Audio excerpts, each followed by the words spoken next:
now we're at the stage where we start to put the whole carb assembly together. There's number one. I know because the choke side is over here. Which one is number two?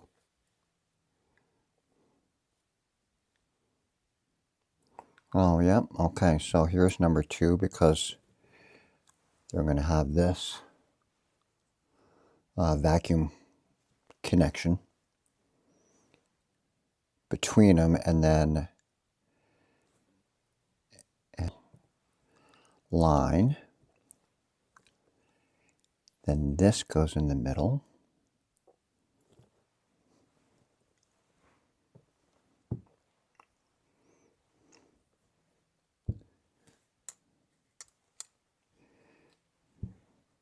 And number four.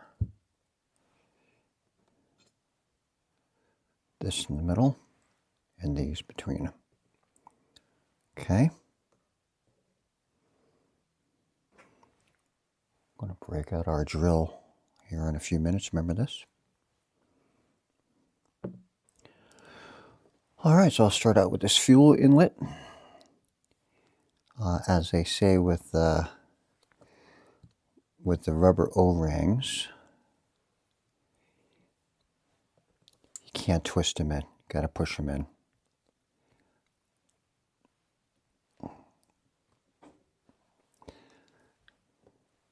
Then I have this.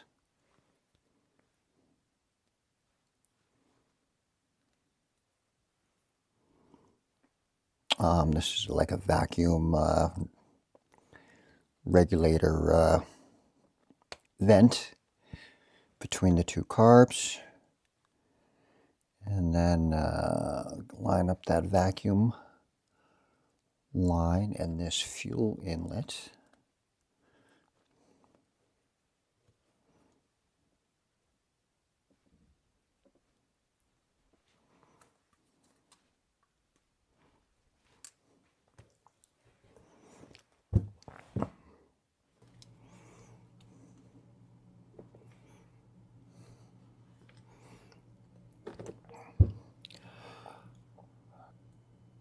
Wow. So this is wrong. This needs to be here. So I need to swap out number 2 and number 4. And the only way I can tell that is that this extension here, where these choke arms go, this one is longer, so it can have 2 attached to it before you put the cotter pin in, and that one's shorter. That's all there is to it.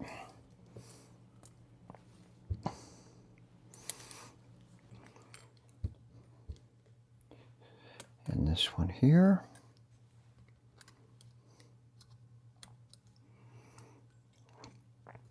And then this longer one is so 2 of them can go on.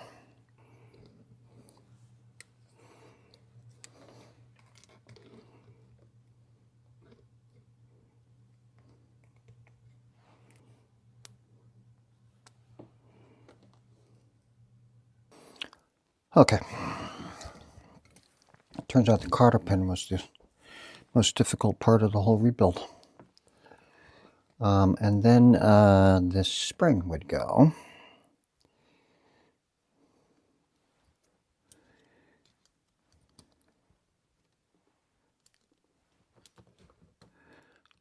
Like that.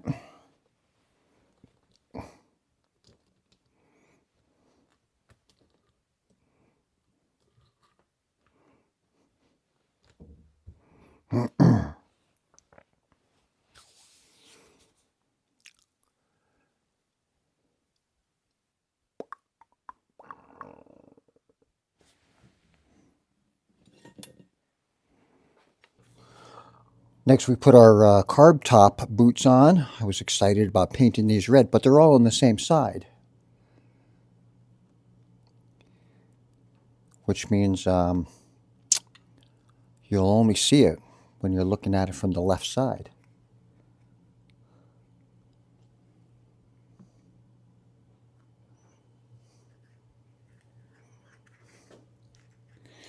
Oh, well. Hey, the left side, I think that's the side where the side panel's not cracked.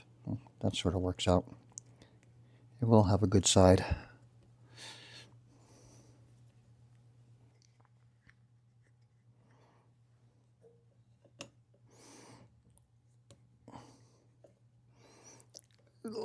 They're tight. There we go.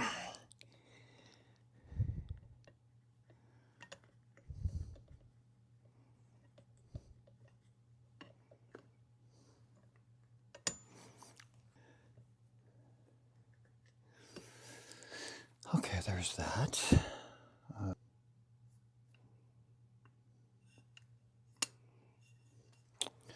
I'm just looking at this is a stop screw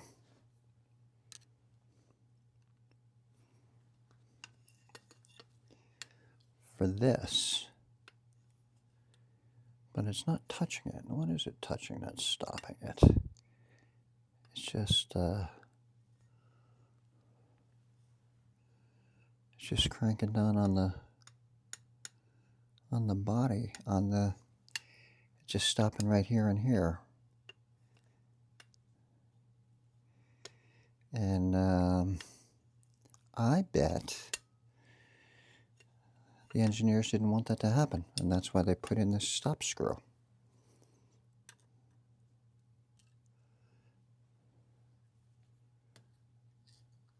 So I'm going to use it.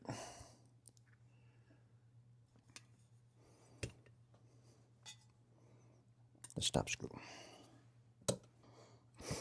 That's where the spring hooks. So I guess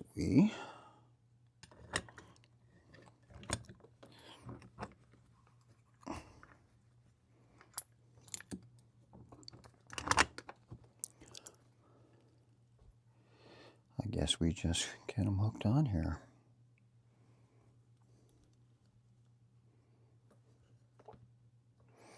Yep.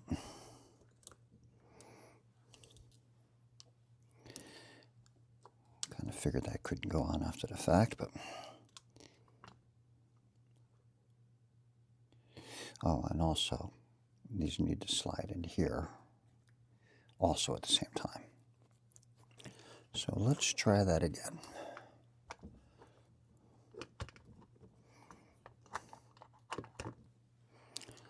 This has to be in the middle.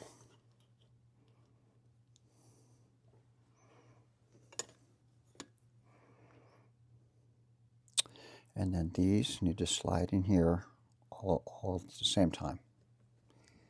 So why don't I do this? I'll kind of stand it up here.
Now we need to install all the screws to the rack, and that holds the carburetors on the rack, and we'll tighten them all up with our JIS screwdriver, naturally.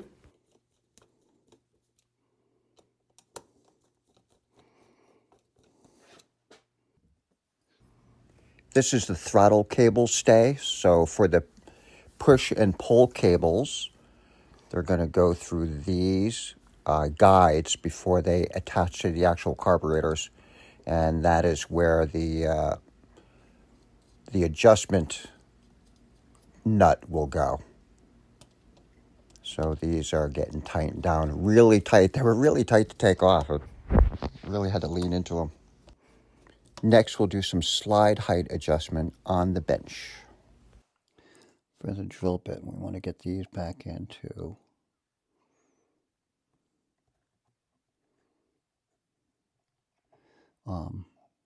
a bench setting. We checked that before we took them out. And there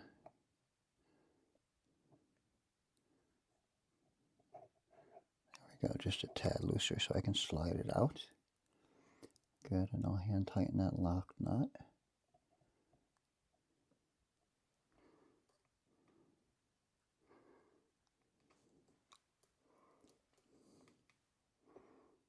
This one needs to open up a little bit.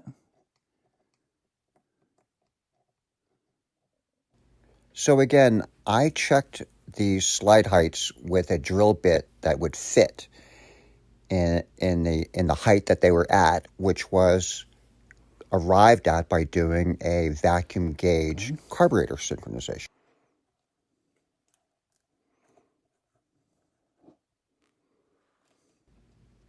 They definitely will need to be synchronized again, just simply because they came apart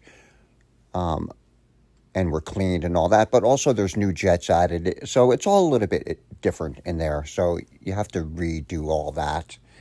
But this gets us to a place where if it doesn't start, it won't be the carburetor's fault. Or, I don't know, will it? There's so many things that could go wrong. It'll be fine. It'll be fine.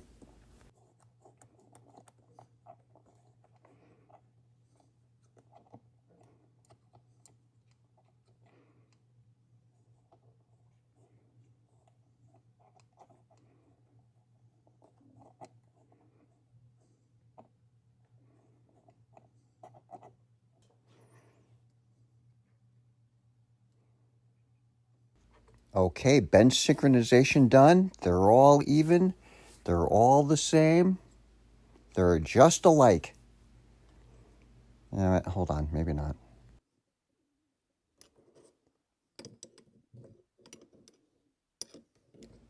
Don't forget to tighten the lock nuts.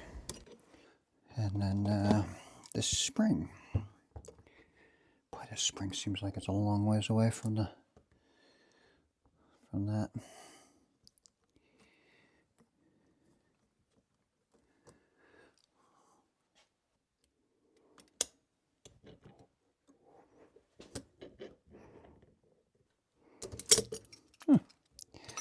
Alrighty.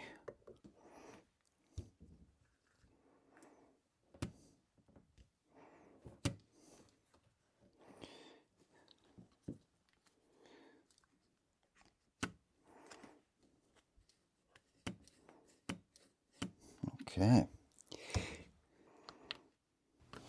Those carb top boots don't just flop over the top of the slide adjustment nuts. There's an actual recess that they need to fall into, so it takes a few minutes to get those in place properly. That way they won't bunch up when you release the throttle.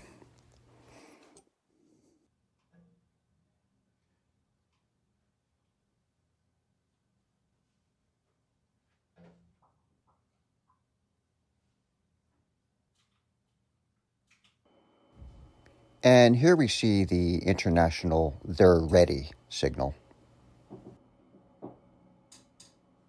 They're good. Yeah, we'll see if they're good soon enough. Keep following along. Share this with other motorcyclists in your world. And I appreciate all you subscribers and likers and commenters out there. Makes it a lot more fun. Have a great day. Be safe.